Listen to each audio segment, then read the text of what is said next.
능력 있는 교회 계속해서 말씀을 같이 생각하는 중에 있습니다. 오늘은 하나님께서 일하시는 방법에 대해서 함께 생각을 하겠습니다.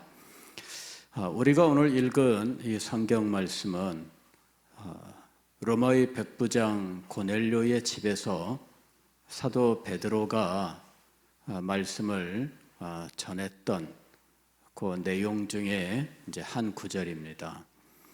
그는 이스라엘에게 주신 사명, 그리고 하나님께서 예수 그리스도를 보내사 행하셨던 모든 일들에 대해서 고넬료의 집에서 증거했습니다. 그리고 이 말씀을 듣는 가운데 성령께서 고넬료의 집에 임했던 거지요. 그래서 베드로가 이방인에게 성령을 부어주시다니 깜짝 놀란 겁니다. 베드로가 이전에도 이방인에게 하나님의 은혜가 임한다 하는 것에 대하여 얼마나 이해가 있었는지에 대하여는 확인할 수가 없습니다. 이 사건 이전에 그가 얼마나 이런 깨달음이 있었는지는 잘 모릅니다. 근데 고넬료의 집에 와서 고넬료가 자기에게 사람을 보내서 초청하고 이렇게 기다리고 간절하게 영접하는 이런 장면을 보면서 하나님께서의 모든 일들을 고넬료에게 알려주셔서 행하셨노라 하는 이야기를 듣고 나서 그가 깜짝 놀라서 했던 말이 있습니다. 그것은 34절입니다. 베드로가 입을 열어 말하되 내가 참으로 하나님은 사람의 외모를 보지 아니하시고 각 나라 중 하나님을 경외하며 의를 행하는 사람은 다 받으시는 줄 깨달았도다. 그러니까 베드로가 이방인에 대하여 이전에는 이렇게 열린 마음이 없었다 하는 것을 알 수가 있습니다. 물론 랍비들 가운데에는 하나님의 이방인 계획에 대해서 구약 성경에 언뜻 보이는 이런 모습들을 말하는 사람들이 없었던 건 아닙니다. 그러나 일반 대중들에게 광범위하게 퍼져 있는 것은 사실은 이방인에 대하여는 그렇게 관심이 없었다는 거죠. 그래서 베드로가 예수님께서 사도행전 1장 8절에서 오직 성령이 너희에게 임하시면 예루살렘과 온 유대와 사마리아와 땅끝까지 이르러 내 증인이 되리라 했을 때 이 땅끝까지라고 하는 이것을 그냥 지리적 개념으로만 받아들이고 있었다 하는 걸 알 수가 있습니다.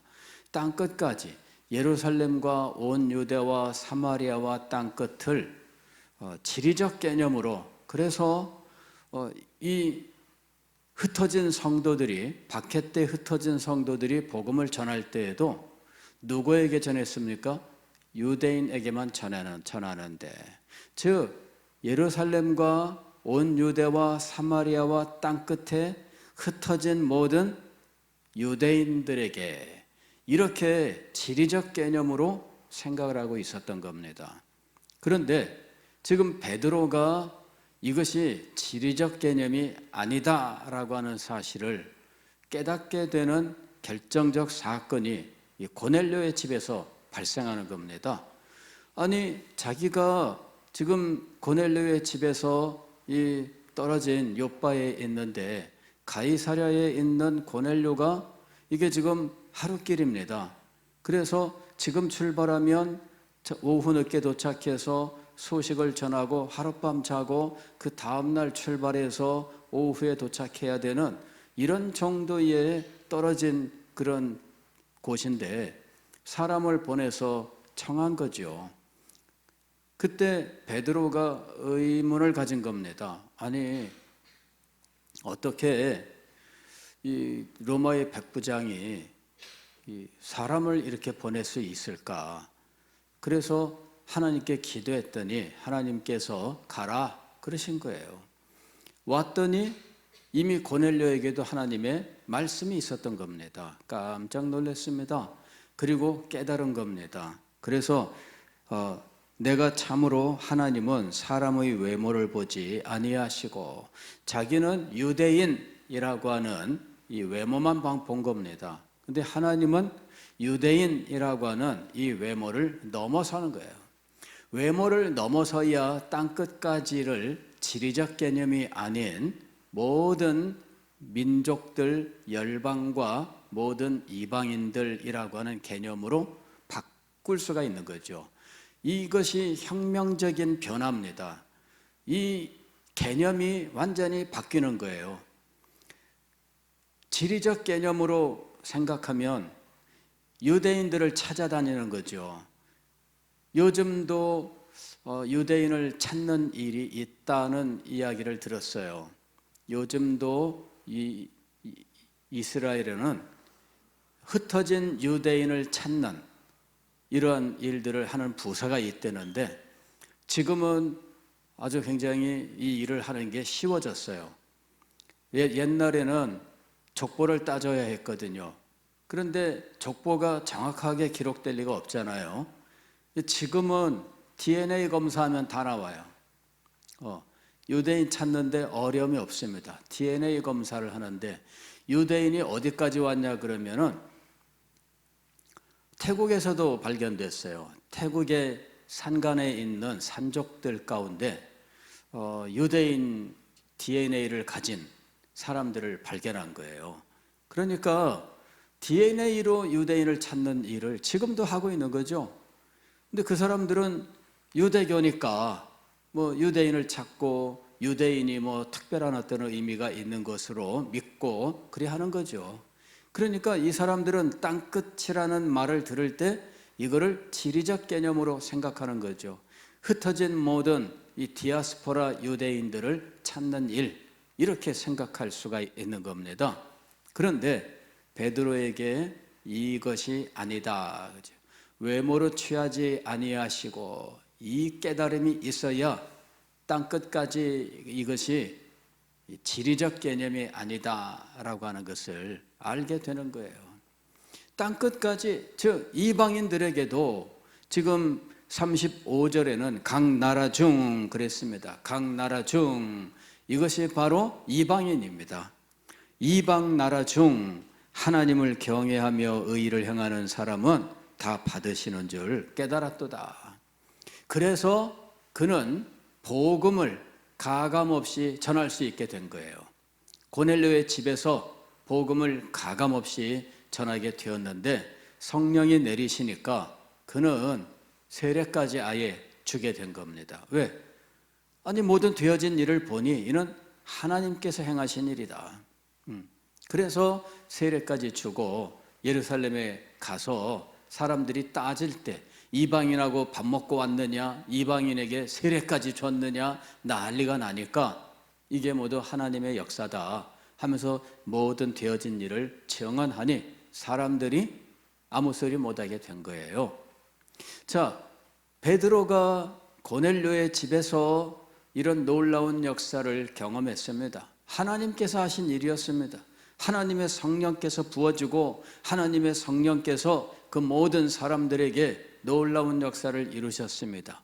베드로가 보니까 자기가 오순절날 성령 받았을 때와 같은 일이 일어난 겁니다. 얼마나 놀랐겠습니까?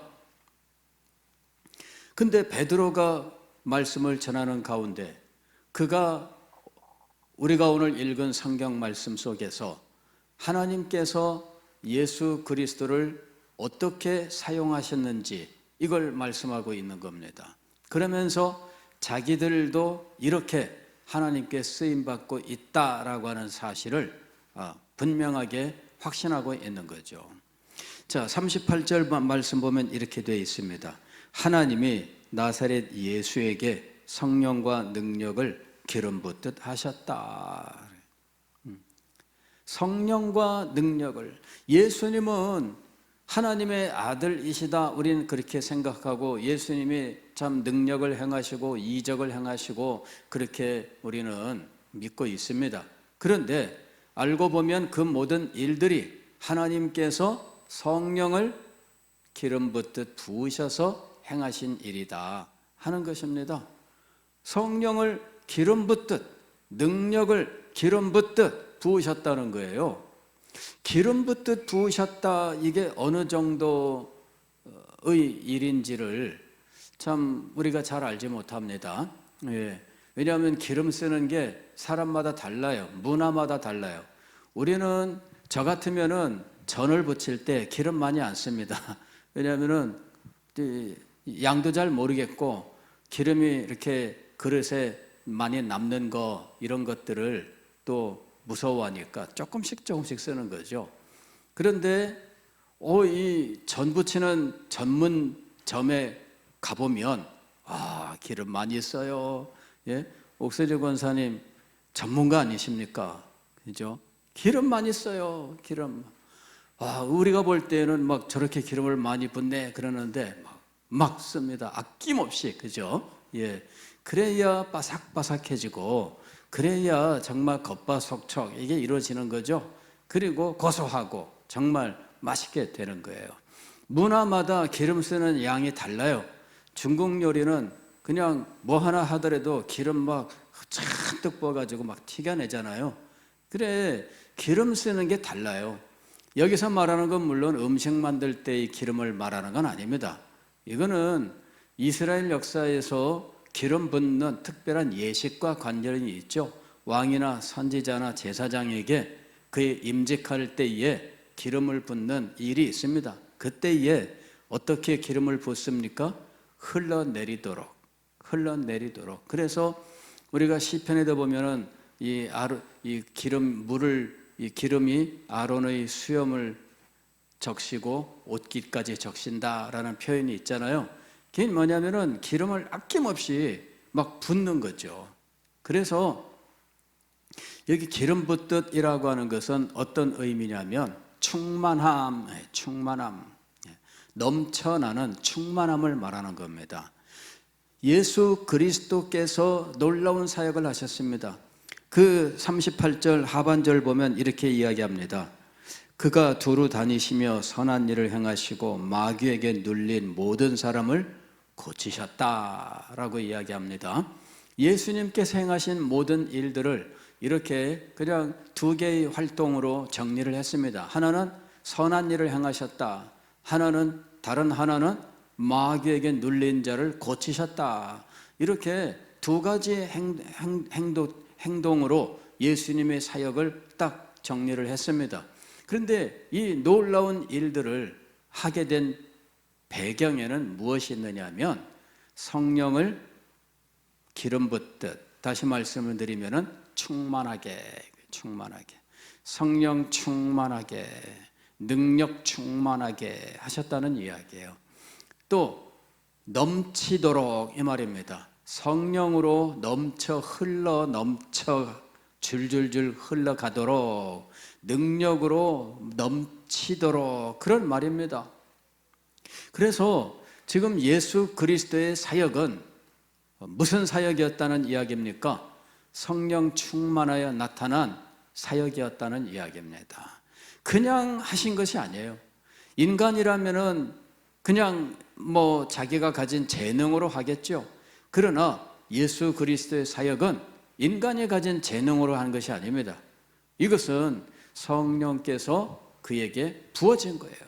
성령을 기름 붓듯 충만하게 넘치도록 하시는 하나님의 역사가 있어서 이 모든 일들을 가능하게 하셨다라는 이야기입니다. 누가복음을 보면은 예수 그리스도와 성령의 관계에 대해서 여러 차례 말씀하는 장면이 나오는데, 예수 그리스도께서 광야에 가서 40일을 지내셨습니다. 그때 예수님께서 광야로 가시는 그 일은 누구의 이끄심이었느냐 하면 성령의 이끄심이에요. 성령의 이끄심. 성령이 그를 몰아가셨다라고 이야기합니다. 성령이 그를 이끄셨다라고 이야기합니다. 그래서 예수님께서 성령에게 이끌려 광야로 들어가신 거예요. 그리고 성령에 이끌려 광야에서 지내셨는데 40일을 지내셨고 그동안에 식사를 안 하셨어요. 처음에 금식기도 작정하고 들어가신 것이 아닙니다. 성령에 이끌려 가셨는데 성령에 이끌려 그곳에서 40일을 지내셨는데 그 동안에 식사를 안 하신 거예요. 그리고 어느 순간 탁 하고 어떤 상태에서 깨어난 건지에 대해서는 우리가 알 길이 없습니다만은 줄이신지라 시장하신지라 이렇게 된 겁니다. 그때 사탄이 나타나서 시험을 한 거죠. 그러나 예수 그리스도는 말씀으로 그를 물리치시고 마귀가 잠시 떠나니라 이렇게 기록하고 있습니다. 그리고 예수 그리스도는 성령이 충만하여 갈릴리로 돌아오셨다 이렇게 말씀하고 있어요. 즉 예수 그리스도는 성령에 이끌리고 성령으로 충만하여 이제 하나님께서 그를 이 땅에 보내신 모든 일들을 감당하셨다는 겁니다. 그래서 예수 그리스도는 거침없이 모든 일들을 행하신 겁니다. 귀신을 만나면 귀신을 쫓아내고 병든 자를 만나면 병을 고치시고 죽은 자를 만나면 죽은 자를 고치시고 말씀을 전하실 때에도 너는 너희에게 말하노니 하면서 모세가 하나님의 율법을 반포한 그 위에 말씀하신 그분으로서 권세 있게 말씀을 가르치신 거예요. 자, 하나님께서 예수 그리스도께서 행하시는 모든 사역에 어떤 역사로 이 일들을 가능하게 하셨을까요? 성령과 능력을 기름 붓듯, 즉 충만하게. 자, 이 모든 일들의 참된 의미는 마지막 구절에 있습니다. 이는 이랬습니다. 이는 하나님이 함께 하셨습니다. 성령으로 충만하고 또 능력으로 충만하고 이 모든 일들의 참된 의미는 무엇이냐면 하나님이 함께 하심이었어요. 그러니까 오늘 우리는 이제 성령 충만, 성령 세례, 온갖 그런 용어들이 난무하고 있는데 사실 그거는 우선 성경적으로 표준된 그런 이 용어가 있고 그래서 성경적으로 이거는 성령 세례고 이거는 성령 충만이고 이런 식으로 정해져 있는 것으로 생각하지만 실상 그렇지 않습니다. 성경은 그냥 비유적으로만 말하고 있어요. 기름 붓듯 하셨다라는 것 혹은 충만하여라는 말이 나오지만 그것이 구체적으로 무엇인지에 대해서는 우리들이 알지 못합니다. 그런데 이 모든 일의 본질은 무엇이냐면은 하나님이 함께 하심이에요. 하나님이 함께 하심. 오늘 우리는 우리 시대를 전망하면서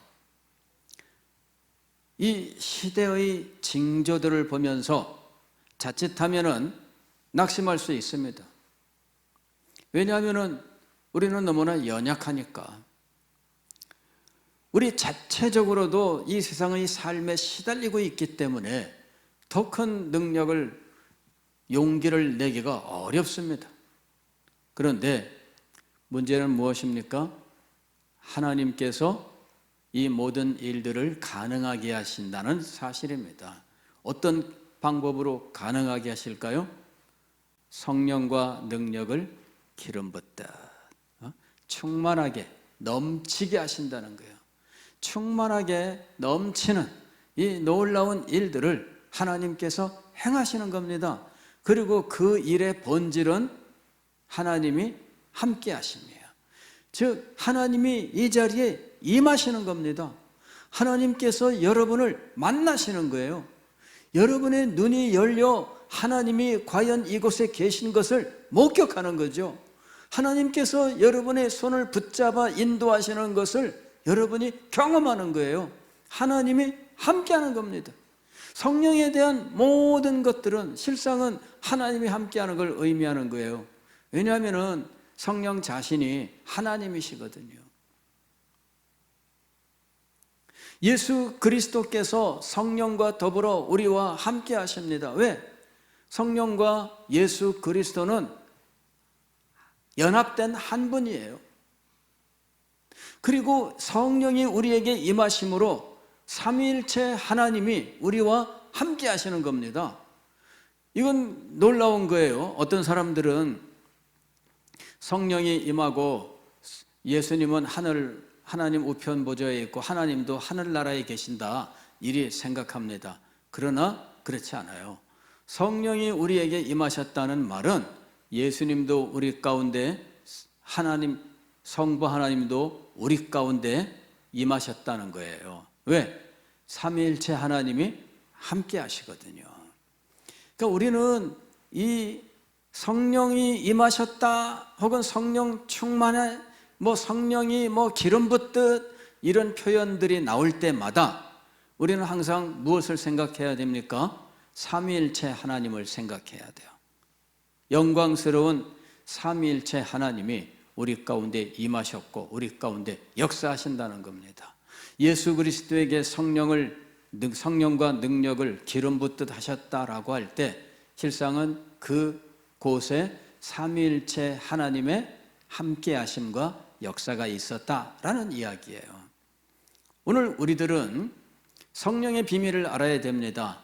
성령이 우리에게 단독으로 오셔서 성령이 단독으로 역사하시는가? 그렇지 않습니다.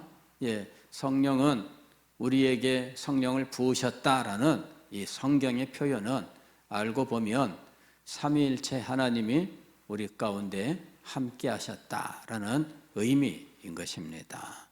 그래서 우리는 이 삼위일체 하나님이 우리 가운데 임하시는 이 놀라운 일, 이거를 소망해야 돼요. 이것을 위해 기도해야 돼요. 이 일이 우리에게 이루어지면 우리는 능히 사명을 감당할 수 있습니다. 이 일이 우리에게 이루어지면 우리는 능히 이 시대를 이길 수 있습니다.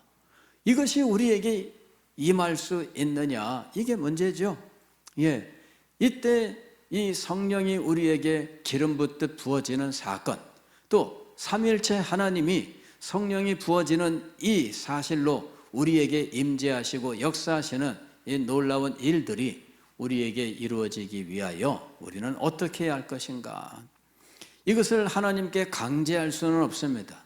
그냥 자판기에 정해진 금액을 넣으면 이 자판기에서 필요한 음료가 나오는 그런 식의 성령 주심, 이런 것들은 없어요. 그러나 문제는 뭐냐면은 기도하라는 말씀은 우리에게 주셨거든요. 그래서 믿음으로 기도하는 겁니다. 그러면 주님께서 역사하실 줄 믿습니다. 우리가 이것 이외에 다른 길이 없음을 분명히 알아야 됩니다. 저도 이 사실을 새삼스럽게 발견하기 전에는 그냥 자꾸만 낙심이 됐어요. 시대를 보고 이 시대가 이렇게 되고 교회는 어떻게 되고, 제가 여러분들에게 많이 말씀을 드렸잖아요. 근데 그런 말씀을 드릴 때마다 낙심이 돼요. 그런 말씀을 드릴 때마다 힘이 빠져요. 그런 말씀을 드릴 때마다 내가 너무나 무기력하게 느껴지는 거예요. 근데 어느 날, 아니, 이 기본적인 사실들을 왜 잊어버렸나? 그죠? 이 기본적인 사실을 왜 잊어버렸나?